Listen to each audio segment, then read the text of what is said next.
সে SSC GD constable 2025-এর exam ডেটটা হলো 25/2/2025 এবং এক্সাম টাইমটা হলো 9টা থেকে 10টা, অর্থাৎ ফার্স্ট শিফটের যে ম্যাথের উপর 20টা কোশ্চেন ছিল সেই 20টা কোশ্চেনের বেস্ট সলিউশন দেখে নেব। তো তোমরা সকলে জানো এর আগেও অন্যান্য শিফটগুলোর যে অঙ্কগুলো সেগুলো আমি করিয়েছি। তো সেই শিফটের সলিউশন দেখার জন্য আমার এই ইউটিউব চ্যানেলের প্লেলিস্ট সেকশনে যাবে। সেখানে এসএসসি জিডি 2025 ম্যাথস পিওয়াইকিউ বলে একটা প্লেলিস্ট করা আছে। সেখানে গিয়ে সবকটা শিফটের কোশ্চেন দেখে নেবে। এছাড়াও রিজনিং এর উপরে করা আছে। সমস্ত ক্লাসগুলো করে নেবে। তো আজকের ক্লাসটা আমি এখন শুরু করছি। আজকের প্রথম কোশ্চেন এটা 1 নম্বর কোশ্চেন। কি বলেছে? 9 সেন্টিমিটার প্রান্ত বিশিষ্ট একটি লোহার ঘনক বা কিউব গলিয়ে 8টি ছোট ঘনকে রূপান্তরিত করা হয়, তাহলে প্রতিটি ছোট ঘনকের প্রান্ত, অর্থাৎ এখানে ঘনকের বাহুর কথা বলা হচ্ছে। প্রান্ত বলতে এখানে বাহু দৈর্ঘ্য কত হবে সেটা বার করতে হবে। তো আমরা জানি ঘনকের বাহু যদি এ হয়, এ সেন্টিমিটার বা এ একক হলো, তাহলে তার আয়তন কি হবে? এ কিউব। তাহলে এখানে যে বড় ঘনকটা যার 9 সেন্টিমিটার করে প্রত্যেকটা বাহুর দৈর্ঘ্য, তাহলে তার আয়তন হবে কত? 9 কিউব। ক্লিয়ার? এরপর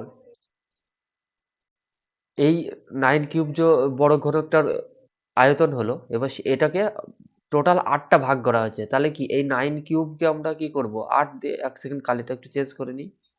হ্যাঁ, এই 9 কিউব একে আমরা কি করব? 8 দিয়ে ভাগ করে দেবো। 9 কিউব ভাগ 8। তাহলে প্রত্যেক যে 8টা ছোট ছোট ঘনক তৈরি হলো, সেই প্রত্যেকটা ঘনকের আয়তন হলো এটা। এবার তো আগে আমরা কি করলাম? এইখানে বাহু থেকে আয়তন বার করেছিলাম। তাহলে আমরা তাহলে কি করেছিলাম? তখন কিউব বার করেছিলাম।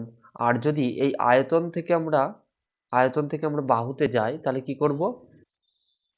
কিউব রুট বার করতে হবে। তাহলে এ কিউবের কিউব রুট যেমন এ হয়, তাহলে এর কিউব রুট বার করতে হবে 9 কিউব বাই 8। এটাকে আমরা লিখতে পারি কি? এটা তো 9 এর কিউব এটা, আর এই 8 কে আমরা লিখতে পারি 2 এর কিউব। তাহলে এর কিউব রুট করলে কত হবে? এটা দাঁড়াবে কত? এর কিউব রুট দাঁড়াবে, এর যদি কিউব রুট করি এই 9 কিউব রুট, তাহলে এটা দাঁড়াবে কত? 9/2। তাহলে 9/2 একে আমি যদি দশমিকে পরিণত করি কত হবে? 4 দুগুণে 8, 5 দুগুণে 10, 4.5। 4 নম্বর অপশন এখানে সঠিক অ্যান্সার। ক্লিয়ার? নেক্সট পরবর্তী কোশ্চেনে যাচ্ছি আবার। হুম, এটা দেখো, এটা 2 নম্বর কোশ্চেন। 1 সেকেন্ড। 2 নম্বর কোশ্চেন কি বলেছে? 210 মিটার এবং 440 মিটার দৈর্ঘ্যের দুটি ট্রেন একই দিকে এইটা লক্ষ্য রাখতে হবে। একই দিকে বলেছে।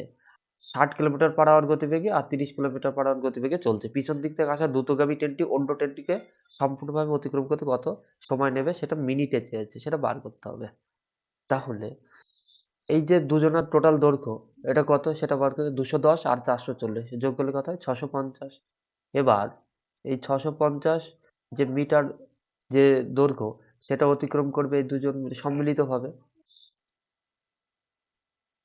1 সেকেন্ড। সম্মিলিতভাবে। এবার এদের রিলেটিভ স্পিড বার করতে হবে। তাহলে এদের রিলেটিভ স্পিড কি হবে? যেহেতু এরা দুজনই একই দিকে যাচ্ছে, তাহলে এদের গতিবেগ বিয়োগ হবে। 90 থেকে 60 বিয়োগ করতে হবে। তাহলে কত হবে? 30 কিলোমিটার পার আওয়ার। তো এবার এখানে দেখো এই 30 কিলোমিটার পার আওয়ার আছে, আর এইখানে এই মিটারে আছে দৈর্ঘ্য, তাহলে কি এইটাকেও আমাকে মিটার পার সেকেন্ডে নিয়ে যেতে হবে। তাহলে এটাকে আমাকে 30 কে কি করতে হবে? 5/18 দিয়ে গুণ করতে হবে। বাই 18 না লিখে একবারে আমরা এখানে উপরে 18 লিখে দেবো। ক্লিয়ার? তাহলে এবার এটাকে যদি আমি কাটাকাটি করি, 1 সেকেন্ড। হ্যাঁ, এটাকে যদি কাটাকাটি করি, 0 0 কেটে দিলাম। 3 দিয়ে 6, 5 13 65। ক্লিয়ার? এটাই হবে কত হবে? 6 13 78। 78 হবে। 78 হতো সঠিক অ্যান্সার। যদি ওখানে হচ্ছে তো সেকেন্ডে কত সেকেন্ডে? এটা সেকেন্ডে বার হবে। সেকেন্ডে বার হলো। কিন্তু এখানে চেয়েছে মিনিটে। তাহলে এই 78 সেকেন্ডকে আমাকে মিনিটে পরিণত করতে হবে। তাহলে একে 60 দিয়ে ভাগ করতে হবে। তাহলে এটাকে 60 দিয়ে ভাগ করলে, এটা কাটাকুটি করলে 6 10 এ 60, 6 13 78। তাহলে এটা আমরা লিখতে পারি 1.3 মিনিট। 1.3 মিনিট। তাহলে 3 নম্বর অপশন হবে সঠিক অ্যান্সার। ক্লিয়ার? নেক্সট পরবর্তী কোশ্চেন।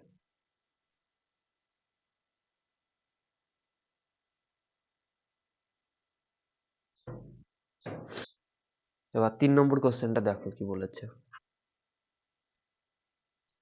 4% সুদের হারে এইচডিএফসি থেকে কিছু পরিমাণ বিনিয়োগে তিনি 2 বছর পর চক্রবৃদ্ধি সুদ হিসাবে 229 টাকা পায়। চক্রবৃদ্ধি সুদ কত এটা পায়? তাহলে ওই একই সুদের হারে এর জন্য সম্পূর্ণ অতএব সরল সুদ কত? তো এক্ষেত্রে আমরা সাকসেসিভ ইউজ করব। সরল সুদের ক্ষেত্রে এই 4% বলেছে আর 2 বছরের ক্ষেত্রে তাহলে সরল সুদ কত হবে এখানে? 4 ইনটু 2 এটা হবে সরল সুদ অর্থাৎ 8। আর চক্রবৃদ্ধি সুদ কি হবে? এই 4% আর 4% এর সাকসেসিভের মান। সাকসেসিভ রেশিও পার্সেন্টেজ কত হবে এটা? কি করতে হয়? এরকম ভাবে বার করতে হয়। একবারে করে দিতে পারতাম, দেখিয়ে দিচ্ছি। যোগ প্লাস 4 ইনটু 4 বাই 100। 8 এটা 16 বাই 100 অর্থাৎ এটা দাঁড়াবে 8.16। তাহলে এটা কম্পাউন্ড ইন্টারেস্ট কত হবে বা সিআই কত হবে? 8.16। এবার এখানে লক্ষ্য করো, এই যে এটা বলে দিয়েছে কত? এটা হলো এই 8.16 এর মান, 8.16 এর মান তাহলে 2295 8.16 এর মান আমাকে বার করতে হবে। এই সরল সুদ কত অর্থাৎ 8 এর মান বার করতে হবে। এবার এটাকে ক্যালকুলেশন করলে আমি অ্যান্সার পেয়ে যাব।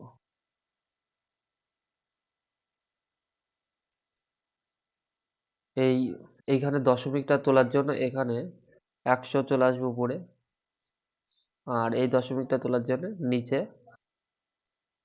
10। এবার 8 দিয়ে কাটিয়ে গে 8 102 হবে এটা। ক্লিয়ার?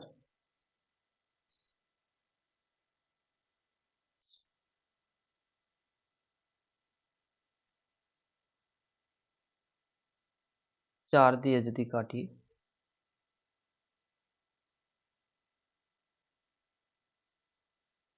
এই 10 10 থাকবে উপরে,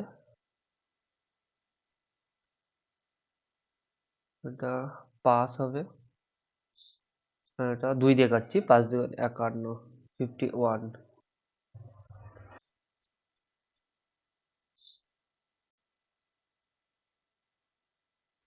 এটা 51 দিয়ে একবারে কাটছি, 51 দিয়ে এটাকে কত হবে এটা? একবারে এটা 229, 204, 204 আর 255 5। তাহলে এটা দাঁড়াবে কত? 45 ইন্টু 5, 5 5 25 এর 5, 7 থেকে 2 20, 225। 225 হবে সঠিক অ্যান্সার। ক্লিয়ার? এটা হলো বেস্ট মেথড এই অঙ্কটা করার। নেক্সট পরবর্তী কোশ্চেন দেখো।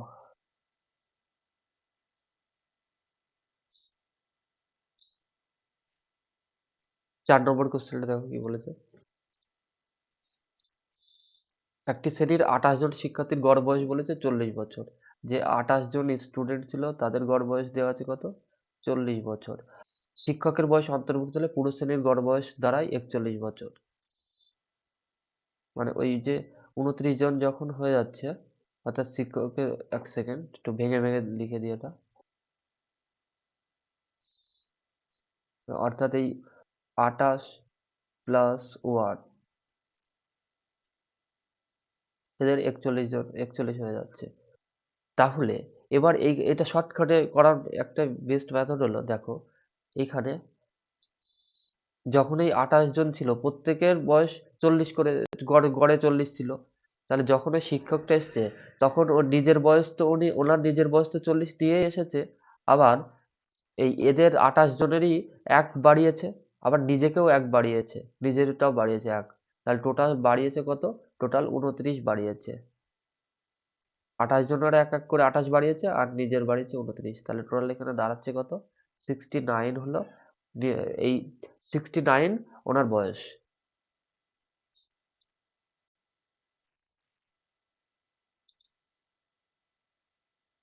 নেক্সট, পরবর্তী কোশ্চেন। 5 নম্বর কোশ্চেনটা দেখো কি বলেছে। চক্রবৃদ্ধি সুদ প্রতি 10 মাস অন্তর গণনা করা হয়। প্রতি 10 মাস অন্তর গণনা করা হয়। এক্স অর্থরাশি বার্ষিক 12% হারে 2.12 বছরে এত সবৃদ্ধিমূল হয়। তাহলে এক্স এর মান নির্ণয় করতে হবে। দেখো এখানে কি বলেছে, সুদের হার 12%। সুদের হার 12%। এবার সেটা কি 10 মাস অন্তর দেওয়া হয়। 10 মাস অন্তর দেওয়া হলে এই যে সুদের হার 12%, এটা বার্ষিক হারে 12% হয় 12 মাসে দেওয়া হলে, কিন্তু এখানে দেওয়া হচ্ছে 10 মাসে। তাহলে সেটা কত হবে? 12 কেটে দিলাম। তাহলে কত? এখানে দাঁড়াবে 10%। তাহলে এখন সুদের হারের পার্সেন্টেজ আমাদের কত? 10%। আর প্রতি 10 মাস অন্তর দেওয়া হবে। তাহলে 2.5 বছরে কবার দেওয়া হবে? 10 মাস অন্তর দেওয়া হলে 24 আর 6 30, তাহলে 3 বার দেওয়া হবে। তাহলে এই 10%-এর যে সব যে চক্রবৃদ্ধি সুদ হবে সে 10%-এর 3 এর যে 3 বছরের যে সাকসেসিভ এর মান সেটা হবে, অর্থাৎ কত সেটা? 33.1%। এই 33.1% এটা হবে চক্রবৃদ্ধি সুদ। আর সুদে আসলে কত হবে? সুদে আসলে হবে 133.1। তাহলে এই এখানে যে এই 75 8 6 7, এটা কার মান?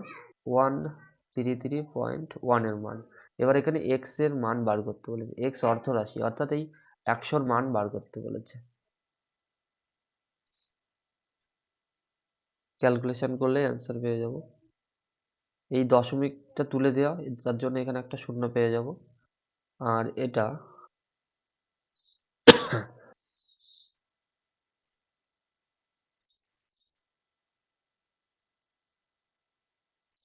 এটা কাটাকাটি করতে গেলে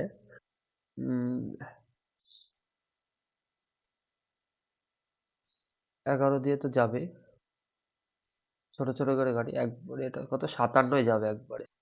এটাকে 57 দিয়ে গুণ করলে এটা হয়। তো আমি ছোট ছোট করে করছি। 11 দিয়ে করলে 11 একে 11, 11 দুগুণে 22, 121। 11 দিয়ে 6 11 66, 9 8 11 88, 10 100, 9 11 99, 7 11 77। আবার 11 দিয়ে 11, 11 দিয়ে 6 11 66, 2 দিয়ে 22, আবার 7 দিয়ে 77। এবার এখানে 11 দিয়ে 5 11 55, 7 11 77। তাহলে 57,000 হবে সঠিক অ্যান্সার। এটাই হলো বেস্ট মেথড এই অঙ্কটা করার। 2 নম্বর অপশন এখানে সঠিক অ্যান্সার। নেক্সট, 6 নম্বর কোশ্চেনটা দেখো, খুবই সোজা। সমাধান সমাধান করতে হবে এখানে। এখানে কি করবো? আমরা বদমাস রুল ইউজ করব। BODMAS, অর্থাৎ প্রথমে ব্র্যাকেটের কাজ, তারপরে অফ, তারপরে ডিভিশন বা ভাগ, তারপরে গুণ, যোগ, তারপরে সবশেষে বিয়োগের কাজ। তাহলে এর মধ্যে সব থেকে আগে করতে হবে কি? গুণের কাজ। এটা কত হবে? 4টা 32। আর এটা কত হবে? 6। এটা মাইনাস হবে, প্লাস এটা 32।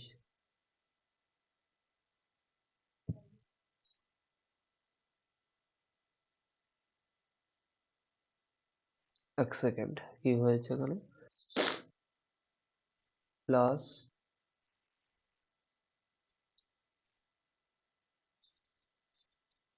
এক সেকেন্ড, এইখানে এইটা, এই এইটা যোগ না, এটা ভাগ। এইটা এখানে ক্লিয়ার বোঝা যাচ্ছে না, এটা হচ্ছে ভাগ। তাহলে 32 ভাগ, এক সেকেন্ড, তাহলে ভাগের কাজটা আগে করতে হবে, আমি মুছে দিচ্ছি, ক্লিয়ার হয়ে যাবে। হ্যাঁ, তাহলে এখানে ভাগের কাজ আগে করতে হবে, তাহলে এটা কত হবে 4, তারপরে কি গুণের কাজ, তার 4 4 16, এইদিকে এই টোটাল এখানে তাহলে কত, এটা 16 আর মাইনাস 6, তাহলে কত 10 হবে সঠিক অ্যান্সার। নেক্সট, পরবর্তী কোশ্চেন দেখো কি বলেছে।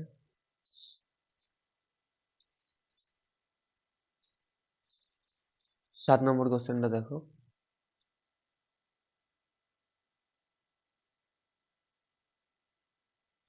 অভিন্ন বার্ষিক সরল সুদের হারে এত এবং এত বিনিয়োগ করে অক্ষ যদি 6 বছর পর এত সুদ পায়, তাহলে বার্ষিক সরল সুদের হার কত? সরল সুদের হার, তাহলে কি করতে হবে, সুদ ইনটু 100, আর বাকি যা যা থাকে সেগুলো নিচে লিখতে হবে। এবার আসল, এখানে আসলের পার্থক্য আছে, তাহলে পার্থক্যটাই লিখতে হবে এখানে। 5,400 থেকে 9,400, তাহলে 4,000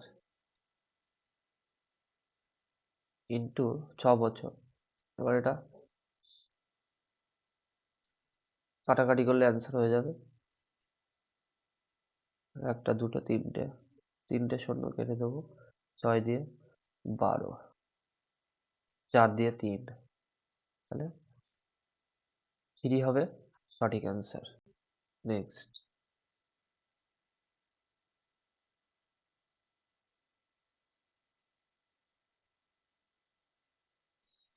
পরবর্তী কোশ্চেন।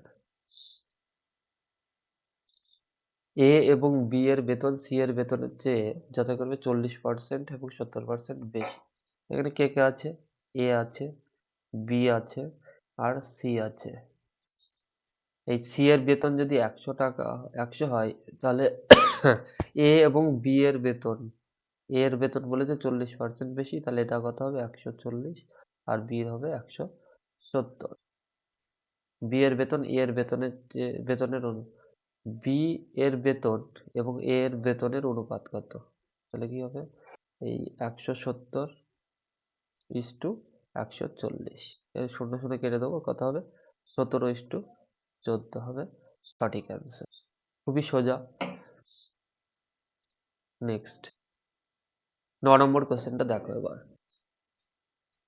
একজন ব্যবসায়ী তার পণ্যের মুদ্রিত মূল্যকে ক্রয় মূল্যের চেয়ে 50% বেশি করে নির্ধারণ করেন। তিনি 12% ছাড়ে তার পণ্য বিক্রি করলে তার লাভের শতাংশ কত?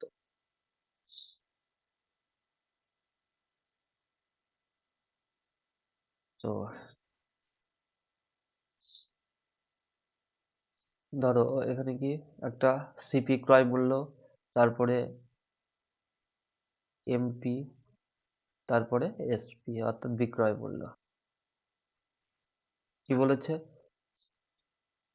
মুদ্রিত মূল্যকে ক্রয় মূল্যের চেয়ে 50% বেশি, অর্থাৎ ক্রয় মূল্য যদি 100 হয়, তাহলে মুদ্রিত মূল্য কত হবে 150, এবং তিনি 12% ছাড়ে তার পণ্য বিক্রি করেন। তাহলে এই 150-এ 12% ছাড় দেন, তাহলে 150-এর উপর 12% আমরা লিখতে পারি 3/25, অর্থাৎ 25 টাকা দাম হলে 22 টাকায় বিক্রি করে। ক্লিয়ার? এবার কাটাকাটি করো, 6 দিয়ে এটা যাবে, তাহলে কত হবে, 6 দিয়ে 12, 2 হাত থেকে 1, 132, তাহলে কত টাকায় বিক্রি করে 132 টাকা।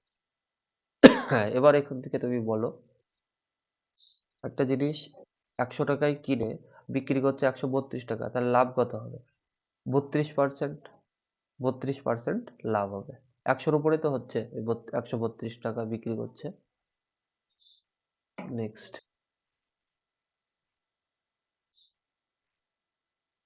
এখানে কি বলেছে, এক্স এর 2%, অর্থাৎ এই 360 এক্স এর 2% এর মান। এবার এখানে বলছে এক্স এর মান কত, আমরা জানি কোনো সংখ্যা, সেই সংখ্যার অবশ্যই তার 100% হয়, তাহলে এখানে এক্স এর 2% এর মান দেওয়া আছে, এক্স এর 100% এর মান আমাকে বার করতে হবে। পার্সেন্ট পার্সেন্ট কেটে যাবে, তাহলে 2 দিয়ে কেটে দেবো, ওটা কত 18, তাহলে 18,000 হবে সঠিক অ্যান্সার। নেক্সট, সরল অঙ্কটা করো, 11 নম্বর কোশ্চেন।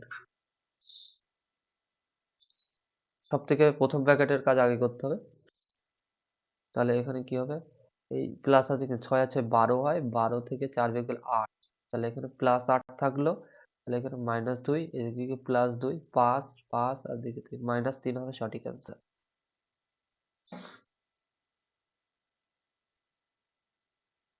12 নম্বর কোশ্চেন দেখো। কোথাও বুঝতে না পারলে অবশ্যই কমেন্টস করে জানাবে, আমি প্রত্যেকের কমেন্টসে রিপ্লাই দেব।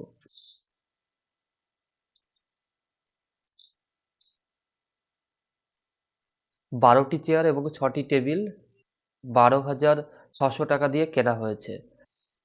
একটি টেবিলের গড় দাম যদি 1500 টাকা হয়, তাহলে একটি চেয়ারের গড় দাম কত সেটা বার করতে হবে।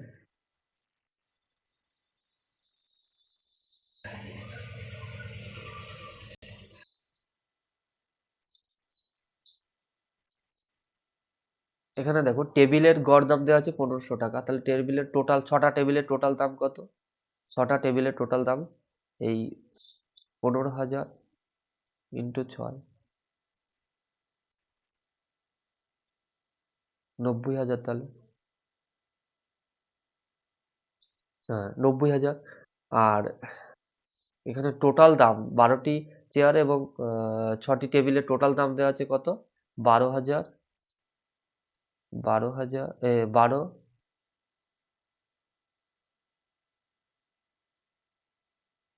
কি বলেছে এক সেকেন্ড, 1500, এখানে 15,000, এক সেকেন্ড একটা শূন্য এখানে কেটে যাবে।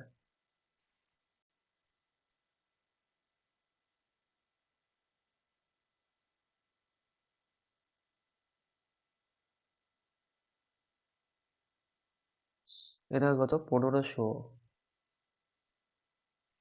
তাহলে এটা ন 9,000, আর এটা টোটাল দাম কত? 12,600। এর মধ্যে 9,000 যদি বিয়োগ করি তাহলে থাকবে কত? 3,600 টাকা। 9,000,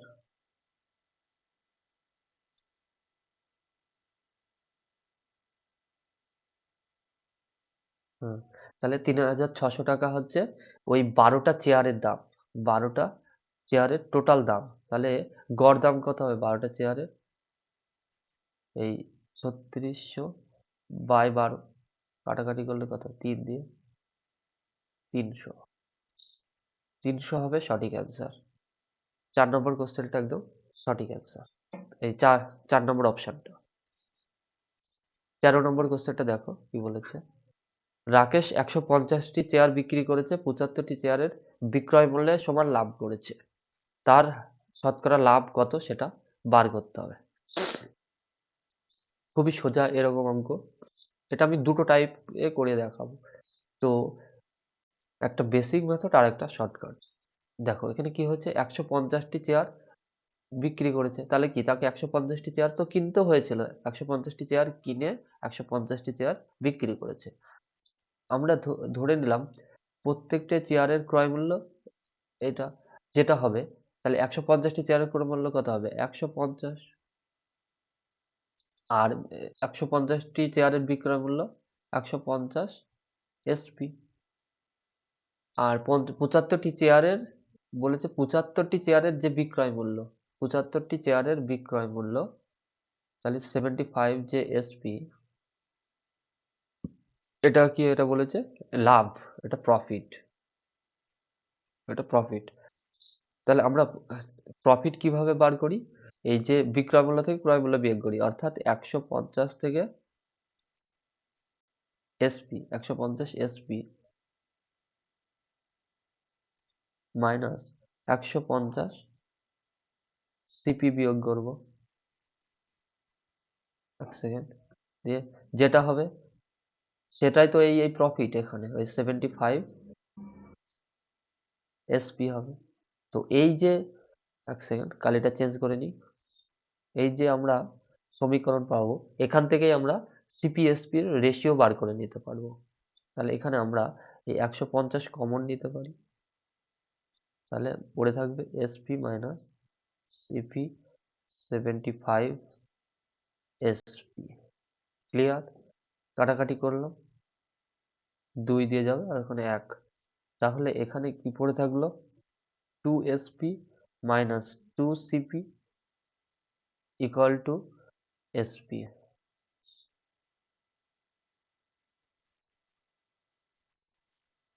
তো আমি যদি sp-টা এইদিকে নিয়ে আসি তাহলে কি হবে, এদিকে sp পড়ে থাকবে, দুটো sp আছে, একটা মাইনাস হয়ে যাবে, ইকুয়াল টু 2cp।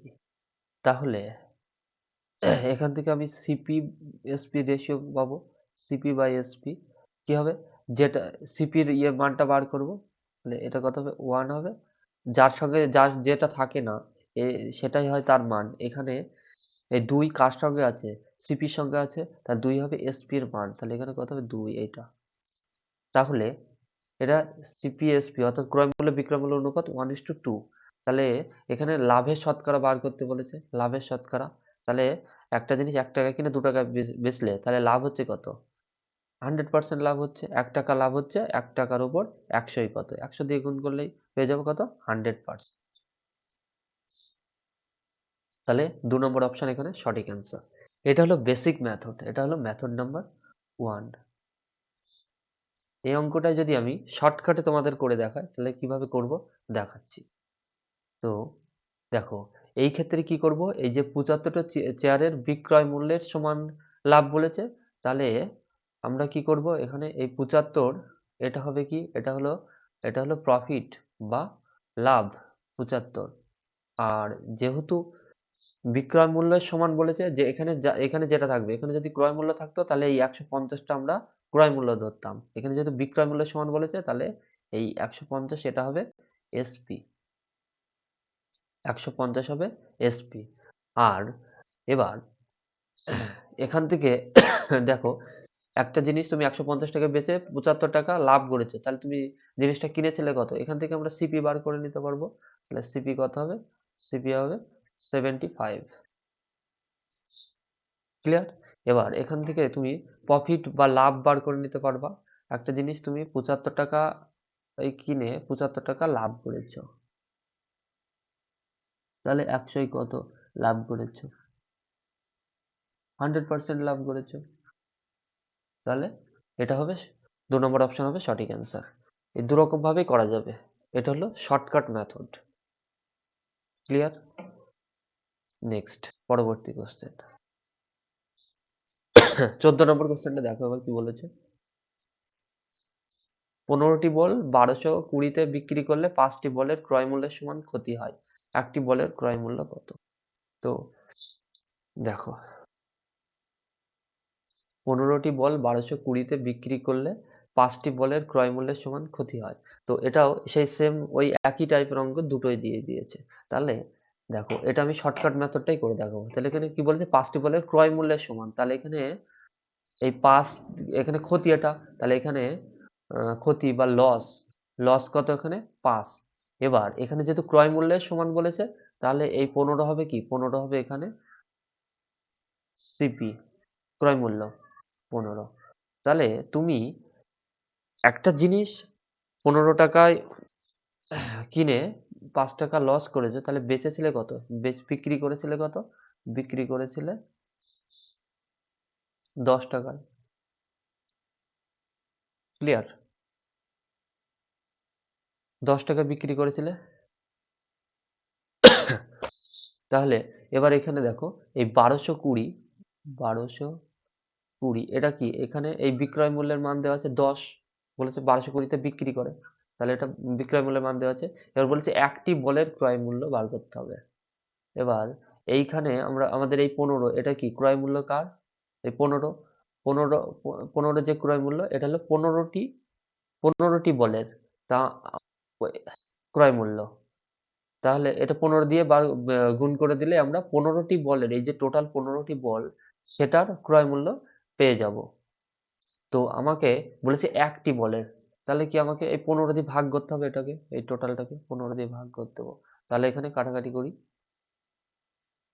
দেখো 15 কেটে দিলাম, 0 কেটে দিলাম, তাহলে প্রত্যেকটা বলের ক্রয় মূল্য দাঁড়াচ্ছে 122 টাকা করে। এটা হলো বেস্ট মেথড। যদি কোথাও বুঝতে তোমাদের অসুবিধা হয় অবশ্যই আমাকে কমেন্টস করে জানাবে, আমি আরো ডিটেলসে বুঝিয়ে দেবো। নেক্সট 15 নম্বর কোশ্চেনটা দেখো কি বলেছে। হুম, কি বলছে, একটি জেলার জনসংখ্যা এর থেকে এত এবং পুরুষ এত, এখানে কিচ্ছু পড়ার দরকার নেই। এখানে বলছে যদি মোট জনসংখ্যা 65% সাক্ষর হয় এবং পুরুষদের স্বাক্ষর যদি বলে 65 হয়, তাহলে কত শতাংশ মহিলা স্বাক্ষর সেটা বার করতে হবে। তো এবার এটা কি সেই অ্যালিগেশন মেথডে করতে হয়। দেখো এখানে একদিকে মেল আর একদিকে ফিমেল। তো কি বলেছে যে পুরুষদের 65% পুরুষদের 65% শিক্ষিত, আর ফিমেলদের কত পার্সেন্ট শিক্ষিত সেটা বার করতে হবে। আর ওভারঅল যে শিক্ষিত পার্সেন্টেজ সেটাও 65%। তাহলে এইখানে কত পার্সেন্ট হবে সেটা আমাদেরকে বার করতে হবে। এই ক্ষেত্রে কি হবে, দেখো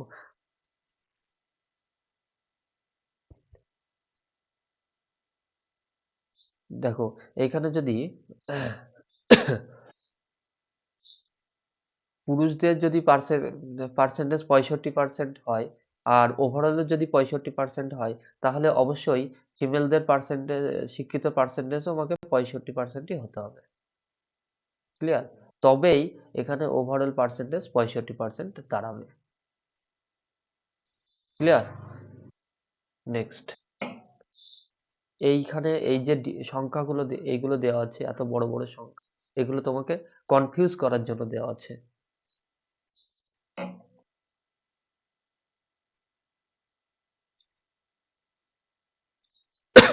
16 নম্বর কোশ্চেনটা দেখো এখানে। 16 নম্বর কোশ্চেনটা এখানে কি বলেছে, এটা টাইম অ্যান্ড ওয়ার্ক থেকে এসেছে। এখানে কে কে আছে, এ করতে পারে 30 দিনে, বি 33 দিনে, সি করতে পারে 36 দিনে, আর ডি করতে পারে 44 দিনে। তো কি করতে হবে, এদের আমার এলসিএম বার করতে হবে। এদের এলসিএম কত হবে সেটা আমাকে বার করতে হবে। এখানে দেখো এলসিএমটা শর্টকাটে কি করে বের করব। এই যে 30, 30-এর প্রাইম ফ্যাক্টরাইজেশন করতে হবে। 30 কে লিখতে পারি 2 দিয়ে, 2 ইন্টু 3 ইন্টু 5, 6 5 36, 33, 3 ইন্টু 11, তারপরে কি আছে 36, এক সেকেন্ড 36, 4 9 36, 4 9 36, প্রাইম ফ্যাক্টরাইজেশন করতে হবে। তাহলে 2 এর পাওয়ার কি হবে, 4 এর ক্ষেত্রে 2 স্কয়ার, 3 এর স্কয়ার, তারপরে কত হবে, আহ, তারপরে কত 44, 4 11 44, 4 এর ক্ষেত্রে 2 এর পাওয়ার 2 স্কয়ার ইন্টু 4 11, হ্যাঁ 11। তাহলে এলসিএমটা কি হবে,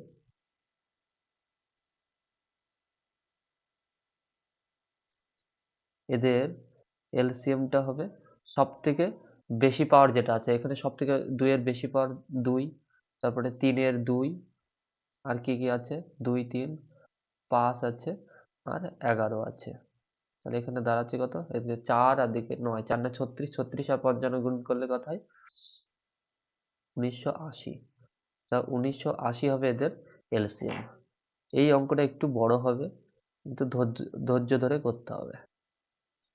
তাহলে 1980 হলো এখানে টোটাল ওয়ার্ক 1980। এবার এইখানে ভাষাটা ভালো করে তোমাকে বুঝতে হবে। এখানে কি বলেছে, এ এবং বি একত্রে কাজ করছে, কিন্তু অল্টারনেট ভাবে সি, এখানে অল্টারনেট ভাবে কাজ কে কে করছে, সি করছে আর ডি করছে।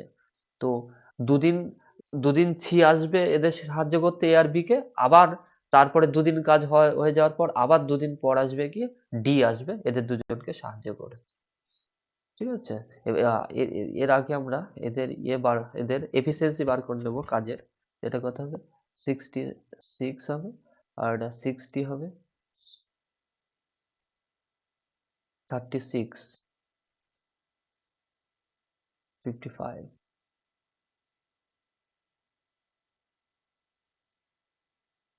আর 44, 45। ক্লিয়ার? তাহলে এখানে দেখো এ আর বি তো একসঙ্গে করে, তাহলে একসঙ্গে এরা দুজন কাজ করলে কত কাজ করবে? 60 আর 66 যোগ করলে কত? 126। তাহলে 126, এবার দুদিন যদি করে 126 ইন্টু 2 কাজ করবে, এবং প্রথম দিন কে সাহায্য করবে? এই সি করবে। তাহলে প্রথম দিন সি করবে, প্রথম দুদিন আর কি সি করবে। তাহলে প্রথম প্রথম দিন একদিনে 55 কাজ করে, দুদিনে কত করবে? 110। তাহলে দুদিনে টোটাল কাজ কত হবে? দুদিনে টোটাল কাজ হবে আহ 252 আর 110, 252 আর 110, 362। তাহলে 362, এই প্রথম দুদিনে তাহলে 362 কাজ হবে। আর তারপরের দুদিন তারপরের দুদিন তো এই এ আর বি তো কাজ করবে, তাহলে এটা কত? এ আর বি 126 কাজ একদিনে করে, দুদিনে করবে এটা, প্লাস এবার সাহায্য করতে কে আসবে? এবার সাহায্য করতে ডি আসবে। ডি তাহলে দুদিনে কত কাজ করবে? 90 কাজ করবে। তাহলে 252 আর 90 কত হবে? 252 আর 90, এক সেকেন্ড, 252 90 2 হাত থেকে 1 3, 342। তাহলে তারপরের দিন 342 কাজ হবে। এরকম ভাবে এই 4 দিনে কটা কাজ হবে? তাহলে 4 দিনে কাজ হবে 4, 10-এর শূন্য, হাতে থাকে 1, 7, 704। এবার 4 দিনে, তাহলে এই 4 দিনে টোটাল কাজ হলো কত? এই 704 কাজ। এবার এবার আমাকে এটাকে নিয়ে যেতে হবে কতর দিকে? 1980 টোটাল কাজ করাতে হবে। তাহলে এই কাজটা আমি 8 দিনে কত দাঁড়াবে? ডবল হয়ে যাবে কাজটা। কত হবে? 8, 14, 1408 কাজ হবে 8 দিনে। এবার এখনো তো কাজ অনেক বাকি আছে, 1980 টোটাল কাজ এখনো কাজ বাকি আছে, তাহলে এখনো টাইম লাগবে অনেক। তাহলে এইখানে দেখো অপশনগুলো দেখো, এটা আছে 5 দিনের একটু বেশি, তাহলে এটা অ্যান্সার হতেই পারে না। 8 চলে গেছে 8 দিন, এটাও হতে পারে না। এটা 6, 8 থেকে সামান্য বেশি, তাই এটাও হবে না। কিন্তু এইটা হবে একমাত্র সঠিক অ্যান্সার। পরীক্ষার ক্ষেত্রে আমরা এইটুকুই করব, আর কিছু করার দরকার নেই। আমরা এখানে বুঝে ফেলেছি যে এখানে অ্যান্সার অবশ্যই এই 4 নম্বর অপশনটাই হবে। আর আমি তোমাদের বোঝানোর সুবিধার্থে এখনো করিয়ে দিচ্ছি পুরোটা। দেখো এখানে কি করব, এবার 8 দিনে কাজ গেল, তারপরে আবার দুদিন কাজ, দুদিন কাজ কে করতে আসবে? কারা কারা? এই এ আর বির সঙ্গে সাহায্য করবে কে? এই সাহায্য করবে সি। তাহলে ওই দুদিনকে তাহলে এখানে দেখো, তাহলে যে এই আর দুদিন করাচ্ছি, তাহলে এই 10 দিনে টোটাল কাজ হবে এই 1408-এর সঙ্গে এই 362 যোগ করতে হবে। কত হবে? 1408 প্লাস 362, তাহলে টোটাল কাজ কত হবে? 10-এর শূন্য, হাতে থাকে 1, তাহলে 7, 7, 7, তাহলে 1770 কাজ হবে 10 দিনে। 1770 কাজ হবে 10 দিনে। তারপরে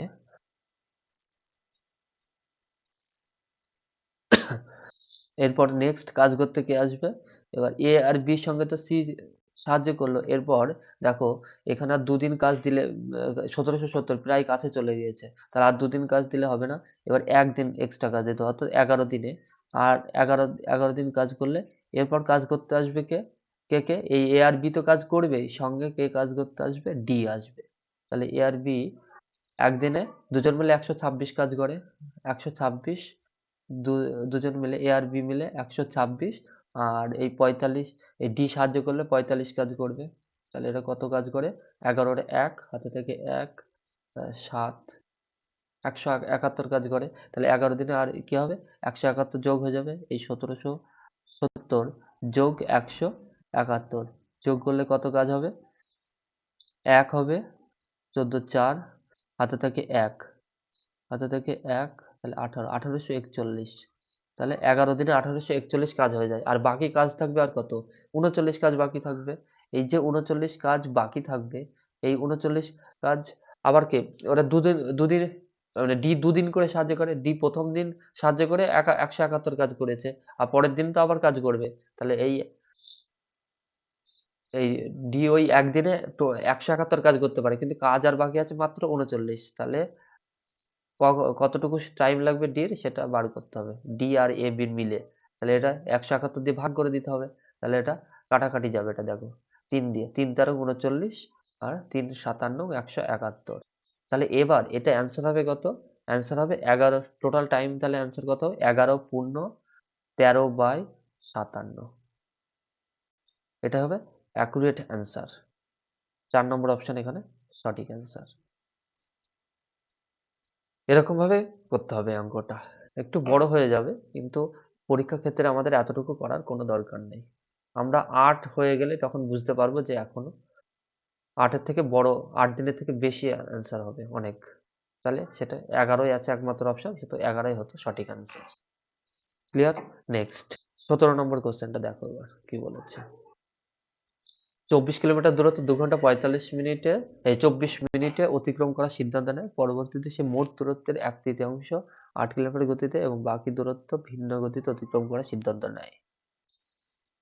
1/3 দূরত্ব অতিক্রম করার পর রবির গতিবেগ কত ছিল সেটা বার করতে হবে। এবার দেখো কি বলেছে, 1/3, এই 24-এর 1/3 কত হয়? 8 কিলোমিটার। 8 কিলোমিটার হয়। এক সেকেন্ড আমি একটু বুঝিয়ে দেখিয়ে দিচ্ছি। এই যে টোটাল দূরত্ব সেটা কত? 24, এর 1/3 কত হবে? কাটাকাটি করলে কত হবে? 8, 8 কিলোমিটার। এবার কি বলেছে, এই যে 8 কিলোমিটার দূরত্ব, 8 কিলোমিটার দূরত্ব 8 কিলোমিটার পার আওয়ার গতিবেগে গিয়েছে, তাহলে এখানে টাইম কত লেগেছে? 8 কিলোমিটার পার আওয়ার গেলে 8 8 এক 1 ঘন্টা টাইম লেগেছে। এবার এর টোটাল টাইম লাগবে কত লাগাবে বলেছে? 2 ঘন্টা 24 মিনিট। তাহলে আর বাকি আছে কত? 1 ঘন্টা টাইম লেগে গেছে, তাহলে 1 ঘন্টা 24 মিনিট আর বাকি আছে। 1 ঘন্টা 24 মিনিট আর বাকি আছে। এবার 1/8 মানে 1/3 দূরত্ব, অর্থাৎ 8 কিলোমিটার দূরত্ব চলে গেছে, আর বাকি আছে দূরত্ব কত? আর হ্যাঁ, আর বাকি আছে কত ওখানে? 16। আর 16 কিলোমিটার পড়ে আছে। তাহলে এই 16 কিলোমিটারের জন্য এই যে টোটাল টাইম সেটা কত? 1 ঘন্টা 24 মিনিট। তো এই 1 ঘন্টা 24 কে আমরা লিখতে পারি, এই 24 কে আমরা ঘন্টায় নিয়ে গেলে 60 দিয়ে ভাগ করতাম 10, তাহলে 4 6 24,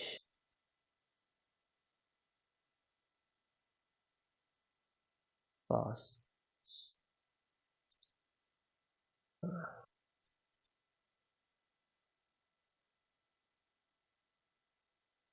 12 দুগুণে 24 আর 5 ভাঙে 60। এক সেকেন্ড একটু ভুল হয়েছে কোথাও। আহ 4 6 24, 4 একবারে কেটে দিচ্ছি এখানে 12 দিয়ে, 5 12 60, 12 দুগুণে 24। তাহলে এটা দাঁড়ালো কত? এটা 1/2 ঘন্টা। অর্থাৎ 5 একে 5, 5 একে 5 7, 7/5 ঘন্টা। তাহলে 7/5 ঘন্টা এটা। তাহলে এই যে টাইম এটা কত? 7/5 ঘন্টা। তাহলে এটা কি হবে? 7/5 একবার আমরা উপরে লিখে দেবো 5। তাহলে কত হবে? 5 ষোলো 80। 80/7। এটাকে পূর্ণ ভাঙলে কত হবে? 7 11 77/3/7। তাহলে এটা হবে সঠিক অ্যান্সার। ক্লিয়ার? নেক্সট 18 নম্বর কোশ্চেনটা দেখো আবার কি বলেছে।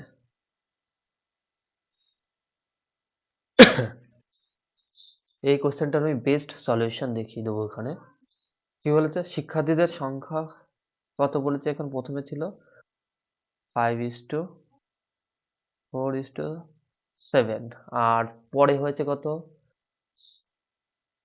10:9:11। আর এইখানে কি হয়েছে? এখানে ভর্তি হয়েছে কত? 15 জন ভর্তি হয়েছে, এটায় 16 জন ভর্তি হয়েছে, আর এটা 9 জন ভর্তি হয়েছে। ক্লিয়ার? তো এবার এখানে মোট শিক্ষার্থীর সংখ্যা কত সেটা আমাদের বার করতে হবে। এটা ক্রস মাল্টিপ্লিকেশন করতে হবে আমাদের। তাহলে আমরা যেকোনো দুটো নিতে হবে। এখানে এই সাইডে দুটো নিচ্ছি আমি। অর্থাৎ এই দেখো, এই 4 আর 10 গুণ করলে কত হবে? 40, আর এই দুটো গুণ করলে কত হবে? 5 9 45। এদের ডিফারেন্স কত? 5। অর্থাৎ এই 5 ইউনিটের মান দাঁড়াচ্ছে কত? এবার এখানে দেখো, এই 9 আর 15 গুণ করতে হবে, আর এদিকে 16 আর 10 গুণ করলে 160, আর এদিকে 100 160, আর এদিকে 9 145, তাহলে 25।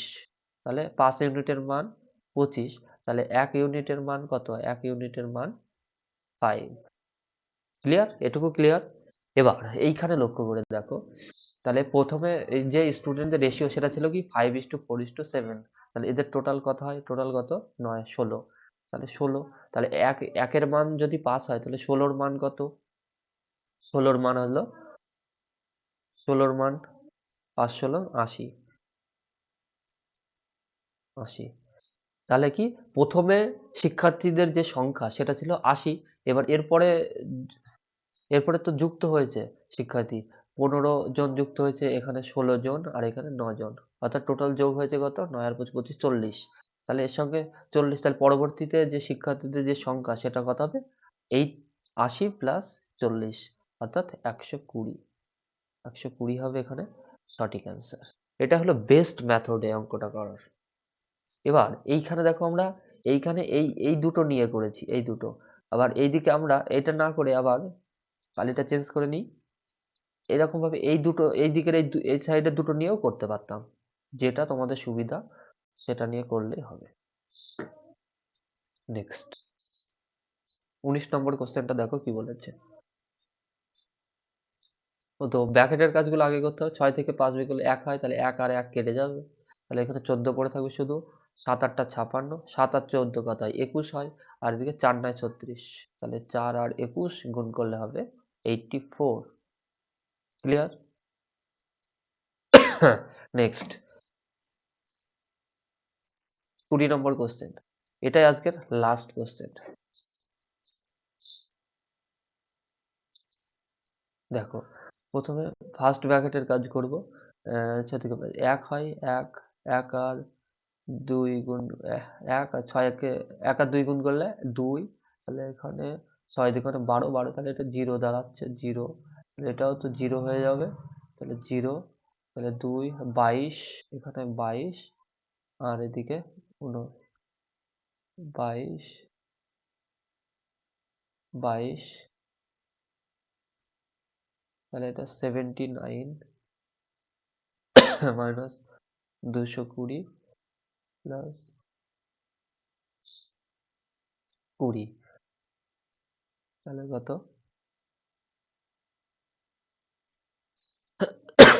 এক সেকেন্ড,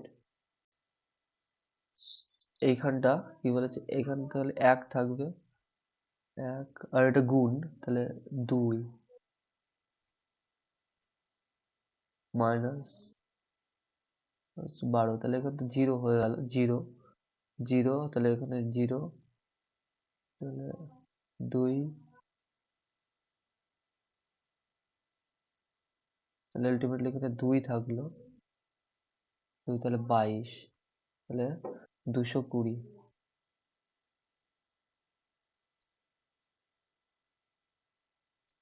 এক সেকেন্ড, এই অঙ্কটা মনে হচ্ছে কোথাও একটু ভুল আছে, এখানে কোথাও একটু ভুল আছে। তো তোমরা এটা কমেন্টস করে জানাবে যে কোথায় ভুল আছে। আমি এই অঙ্কটা পরবর্তী ক্লাসে করিয়ে দেবো এটা। তো আজকের ক্লাসটা আমি এখানেই শেষ করছি, দেখা হবে নেক্সট ক্লাসে। তো ক্লাসটা ভালো লাগলে অবশ্যই চ্যানেলটিকে সাবস্ক্রাইব করে নোটিফিকেশান অন করে রাখবে, এরকম ক্লাস সবার আগে পাওয়ার জন্য।